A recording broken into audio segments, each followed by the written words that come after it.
if you have an intention, you take a pencil, you write it down, you're actually doing something physical, tactile, then you read it silently, then you read it aloud, then you visualize that, and you do that over and over and over again. What that will do is then embed that into your subconscious. And then these different cognitive brain networks get activated.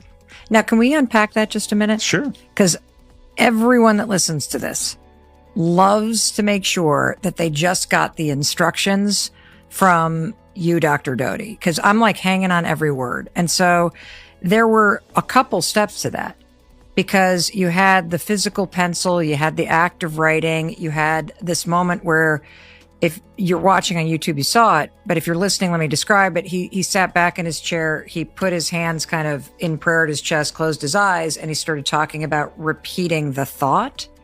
Is that the chain of events that you do to encode it in your mind? Yes, absolutely. So will you walk us through it one more time? Yes. So again, what you want to do is to use all of your sensory organs as much as possible to embed that intention. So by writing it down, by reading it aloud, by reading it silently, by visualizing it, that creates the process where this gets embedded and into your subconscious. And what happens is once you get this embedded, it activates different parts of your brain. And without getting too technical, I'll just mention 4 of them.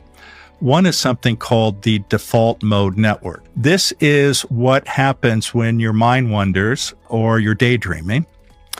And it's self-referential because it's internally focused, but it's where you create the narrative of who you are or what you want. So if you have negative self-talk, if you ruminate, if you are like, I'm never good enough, nothing works out for me, things like that don't happen to a person like me, I can never get it right.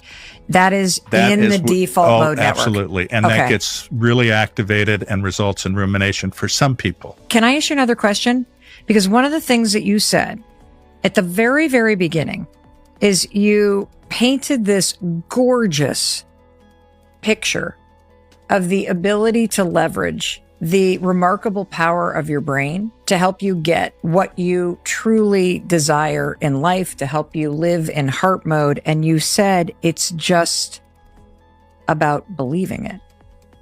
And part of the reason why we have trouble believing it is because of the default mode network and all of these stories you've repeated over and over and over again. Is that fair to say? No, that's exactly correct. And we can reprogram, or we can lay down a new track? Oh, absolutely. And it's available 24/7, and it doesn't matter what's happened to you before. You know, so many people get fixated. Well, I don't deserve this because of. We all deserve it. So once this gets embedded and you create the narrative of who you want to be or how you see yourself, what you're doing is you're creating salience. Okay. What's that word mean? It means making it important. Okay. Once something is important, this activates what we call our task positive network. And the task positive network has 3 parts. It has the salience network, it has the attention network, and then it has the executive control network. And once something is salient, what you're basically saying is, this deserves my attention. And by doing it in a very specific way, then that becomes important to you. That gets embedded into your subconscious as something to pay attention to. Once that is defined as something important to you, then that activates your attention network so that then you cognitively focus your attention on whatever that intention is. Okay. Once those are activated, and I use the analogy in the book, it's as if you have a file cabinet and you put this file into the file cabinet that says important stuff.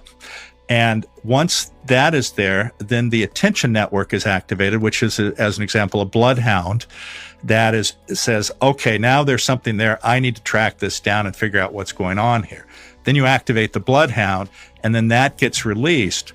And then once that attention is focused, then it starts looking around through all the possibilities in your environment.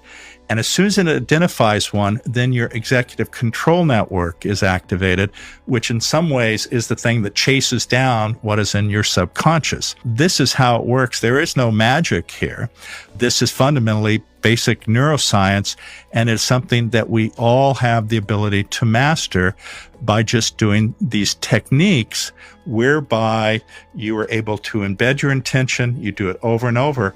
And it's not as if one and done. And what I mean by that is some people wake up, and this is like a New Year's resolution. I'm going to do this January 1st. And then January 1st comes and you already fail the first day. You have to not have excessive expectations at first. What I mean by that is these are based on habit. What happens with habit? You start small. You don't sit there and say, I'm going to lose 100 pounds in the next month. You say, I'm going to try to modify my diet where I'm not drinking sodas. That's the first little one. And each of these little wins strengthens you to actually then do the big thing ultimately. So you don't start by running a marathon on day one. You start by getting up out of bed and walking around the block.